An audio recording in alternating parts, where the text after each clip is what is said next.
क्या योगेंद्र राणा के खिलाफ होगा बुलडोजर एक्शन? क्या राणा की होगी जल्द गिरफ्तारी? आखिर कहां छुपा बैठा है योगेंद्र राणा? पुलिस ने जांच में अभी तक क्या कुछ खुलासा किया? दर्शकों, योगेंद्र राणा को लेकर कई तरह के सवाल उठ रहे हैं। जहां एक तरफ देखा जाए तो एफआईआर दर्ज होने के बाद पुलिस तलाश में जुटी हुई है, लेकिन फोन स्विच ऑफ है। लोकेशन ट्रैक करने की कोशिश की जा रही है, लेकिन वहीं दूसरी तरफ अब करणी सेना ने ही योगेंद्र राणा के खिलाफ मोर्चा खोल दिया है।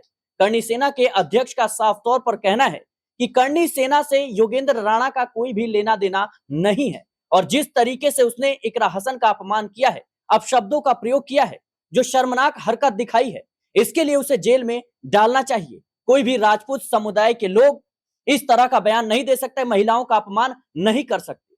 लेकिन बड़ा सवाल यह है कि बुलडोजर एक्शन होने वाले राज्य में आखिर क्यों इतनी देरी हो रही है योगेंद्र राणा को ढूंढने में? आखिर क्यों योगेंद्र राणा अभी तक गिरफ्तार नहीं है?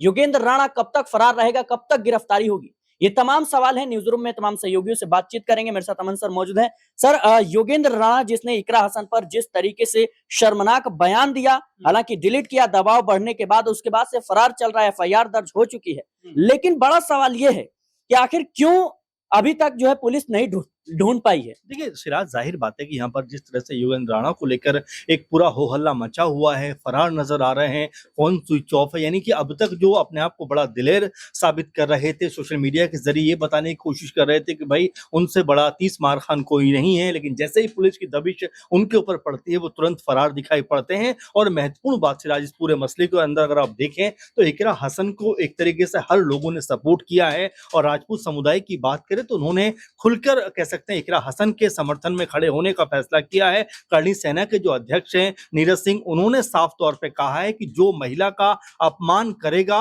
वो राजपूत नहीं हो सकता। सोचिए, करणी सेना की तरफ से इतना महत्वपूर्ण अहम बयान दिया गया, क्योंकि ये जात धर्म मजहब से ऊपर उठकर बयान है कि भाई किसी भी महिला का, और वो भी जनता की जो चुनी हुई जनप्रतिनिधि है, उसके खिलाफ ऐसे शब्दों का आप इस्तेमाल नहीं कर सकते। इसी तर्ज पे आप देखेंगे तमाम सारे वीडियो, तमाम सारी चीजें यहाँ पर जो है सोशल मीडिया के जरिए सामने आती है, जहां पर लोग, महिलाएं, तमाम ऐसे कह सकते हैं युवा अब इकरा हसन के पक्ष में खड़े होते हुए दिखाई पड़ रहे हैं, और ये कह रहे हैं कि भाई एक महिला का अपमान करने का मतलब है कि आप पूरे महिला समाज का अपमान कर रहे हैं। और इसको लेकर जिस तरह करणी सेना के अध्यक्ष नीरज सिंह ने कहा है बाकायदा कि भाई उनको तुरंत गिरफ्तार किया जाना चाहिए, पकड़ा जाना चाहिए। और वो तो ये भी कहते हैं कि भाई करणी सेना के साथ में एक तरीके से राणा का कोई भी रिलेशन नहीं है, वो कोई उपाध्यक्ष नहीं है, कोई भी उनसे ताल्लुक जो है वो करणी सेना का नहीं है। और साथ में कहते हैं कि करणी सेना कभी किसी महिला का अपमान नहीं कर सकती। आप जरा देखिए कि किस तरह से जो लोग सोशल मीडिया के जरिए अपने आप को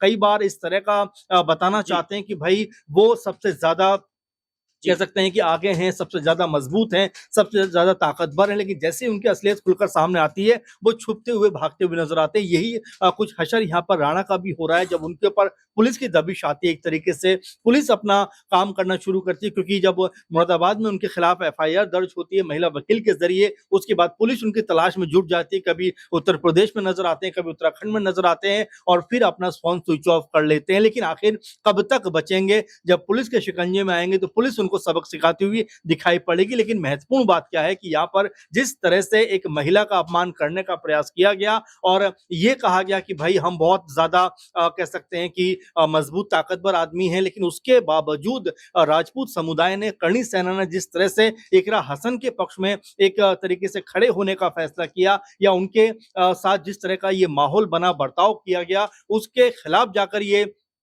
कहा कि भाई हम इकरा हसन के साथ में खड़े हैं, एक महिला, एक बहन बेटी का इस तरह से अपमान नहीं होना चाहिए। यही इस देश की संस्कृति, जहां पर हम कहते हैं कि तमाम समुदाय सदियों से मिलकर आते साथ रहते हुए आए हैं, और यहाँ पर जब एक महिला का अपमान हुआ तो सभी लोगों ने धर्म, मजहब, जाति से ऊपर उठकर उनका साथ देने का फैसला किया। बिल्कुल दर्शकों, इसमें कोई दो राय नहीं है कि बीते कई महीनों से करणी सेना बनाम समाजवादी पार्टी के बीच जो युद्ध, एक तरीके से कहें शीत युद्ध चल रहा था, वो कहीं ना कहीं चर्चा का विषय था। लेकिन जब बात महिला सम्मान की आई तो करणी सेना हो या फिर राजपूत समुदाय के लोग हो, तमाम लोगों ने कहीं ना कहीं इकरा हसन का समर्थन किया। और जो खुद को करणी सेना का उपाध्यक्ष बता रहा था, जो है भी नहीं, योगेंद्र राणा, उसका विरोध किया और उसको ये यहां तक कहा गया करणी सेना की तरफ से कि ऐसे लोगों को जेल में डालने की आवश्यकता है। मेरे साथ नाजमिन मौजूद है। नाजमिन, इस पूरे मामले को आप कैसे देख रहे हैं? अभी तक 18 जुलाई की जो है ये खबर है कि उस वक्त जो है योगेंद्र राणा कहीं ना कहीं इस तरह की अभद्र टिप्पणी करता है, कहता है कि भाई इकरा हसन से मैं निकाह करना चाहता हूं और जो तमाम चीजें हैं जो हम दोहरा भी नहीं सकते। कैसे देख रहे हैं इस पूरे मामले? देखिए, पहली बात तो यह है कि अब तक जो योगेंद्र राणा है उसकी गिरफ्तारी हो जानी चाहिए थी। ऐसा कोई बड़ा चेहरा नहीं है या ऐसी कोई उपलब्धि हासिल उन्होंने नहीं की है जिसके आधार पर पुलिस उन्हें ढूंढ ही नहीं पा रही है। जबकि सिर्फ एफआईआर दर्ज होती है, समाजवादी पार्टी के कार्यकर्ता सड़कों पर विरोध दर्ज करते हुए नजर आते हैं। माफी मांगने की यहाँ पर ये कहा जाता है कि माफी मांगना चाहिए योगेंद्र राणा को, लेकिन आपने ये भी देखा होगा कि योगेंद्र राणा माफी मांगने से साफ इनकार कर देते हैं। क्या कहते हैं? कहते हैं कि मैंने कुछ गलत नहीं किया है, ना गलत बोला है, तो मैं माफी क्यों मांगू। लेकिन उसके बाद देखिए पोस्ट भी डिलीट करते हैं, वीडियो भी डिलीट करते हैं और खुद गायब हो जाते हैं और फोन भी बंद उनका नजर आता है। तो आप देखिए कि हमने कई ऐसे गंभीर केसेस देखे हैं, हमने कई ऐसे गंभीर मुद्दे देखे हैं जिन पर बड़े से बड़े अपराधी भी पकड़ लिए जाते हैं। तो ऐसे में एक जो मामूली सा शख्स है वो पकड़ा क्यों नहीं जा रहा है? क्योंकि आप देखिए खुद को करणी सेना का राष्ट्रीय उपाध्यक्ष बता रहा था, लेकिन अब खुद करणी सेना के अध्यक्ष ही सामने आ जाते हैं और साफ इनकार कर देते हैं कि उनका करणी सेना से कोई लेना देना नहीं है। इसके अलावा आपको बता दें कि राजपूत समाज भी इकरा हसन के समर्थन में आता है और वो खुले तौर पर कहता है कि अगर जैसे ही योगेंद्र राणा पकड़ा जाएगा तो हम उसको बताएंगे कि आपने क्या कुछ कहा है। यानी कि एक धमकी भी योगेंद्र राणा को दी जा रही थी। तो इस पूरे मामले में देखा जाए तो महिला सम्मान से जुड़ जाता है और महिला सम्मान सिर्फ बेटी बचाओ बेटी पढ़ाओ या महिलाओं की रक्षा के आधार पर नहीं होता, सिर्फ बयानबाजी के जरिए नहीं होता। जमीनी हकीकत के रूप में भी अगर देखा जाए तो वाकई उनकी सुरक्षा करनी चाहिए। अब देखना होगा कि क्या पकड़े जाएंगे या अभी भी समय यहाँ पर लगता हुआ नजर आएगा। बिल्कुल दर्शकों, जाहिर सी बात है सवाल जरूरी इसलिए भी है क्योंकि ये जो योगेंद्र राणा है पहले तो कहता है कि मैं इकरा हसन से निकाह करना चाहता हूं, मैं करणी सेना का उपाध्यक्ष हूं। करणी सेना ने साफ तौर पर साथ छोड़ दिया है।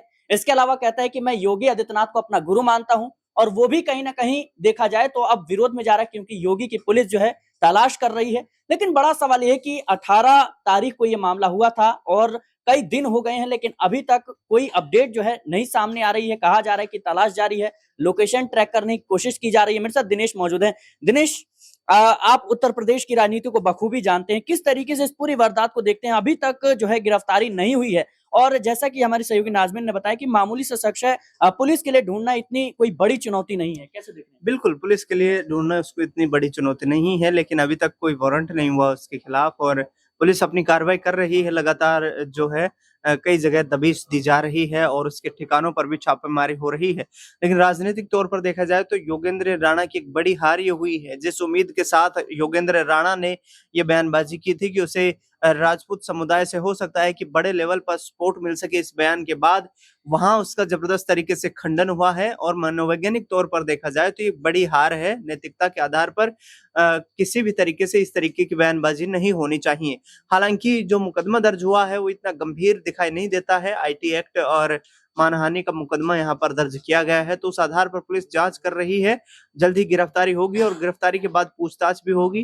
जो पुलिस के आला अधिकारी हैं वो लगातार बयान ये दे रहे हैं कि भाई हम जो कानूनी प्रोसेस है उसी के तौर तरीके से यहाँ पर योगेंद्र राणा के खिलाफ कार्रवाई कर रहे हैं और जल्द ही गिरफ्तार करके उससे पूछताछ की जाएगी कि आखिरकार उसने इस तरीके की बयानबाजी क्यों की है। इकरा हसन से जुड़ा जो मामला है ये काफी गंभीर है और गंभीरता के साथ ही राज्य सरकार ने भी इसकी जांच के आदेश दिए हैं। बिल्कुल दर्शकों, जाहिर सी बात है कि राज्य सरकार भी इस पूरे मामले पर नजर बनाई हुई है, लेकिन बड़ा सवाल यह है कि असदुद्दीन ओवैसी अभी तक चुप क्यों है? क्योंकि उनको लेकर के भी कहीं ना कहीं इस पूरे मामले में अभद्र टिप्पणी की गई थी। हालांकि जो उनके नेता हैं, असदुद्दीन ओवैसी की पार्टी आईएम के नेता, उन्होंने साफ तौर पर वकील रशीद ने कहा कि ये जो भाषण है, ये जो बयान है, ये सस्ती लोकप्रियता पाने की एक कहीं ना कहीं आसान कोशिश है कि सोशल मीडिया पर आप किसी भी सेलिब्रिटी को कुछ भी कहकर निकल जाइए, फिर आपकी आलोचना होगी, न्यूज में आपके नाम की हेडलाइन छपेगी और कहीं ना कहीं फिर आप एक कह सकते हैं कि चर्चित चेहरा बन जाएंगे। लेकिन अब